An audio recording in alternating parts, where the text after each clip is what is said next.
俺はモンキー・ディ・ルフィ。お前らを超えて海賊王になる男だ。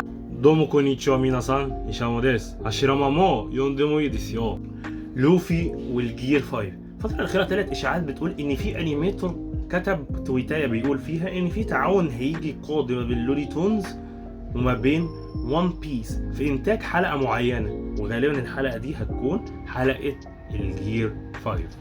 واللي ما يعرفش إيه شركة لولي تونز، هي الشركة من إنتاج ورنر بروس، وبالأخص هي اللي عملت توم أند جيري.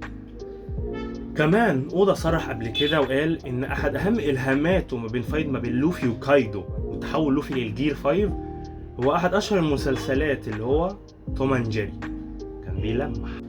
ومن المتوقع ان حلقة لوفي وتحوله للجير 5 دي الحلقة هتكون رقم 1072، ودي اللي هتنزل يوم 6 الشهر اللي جاي.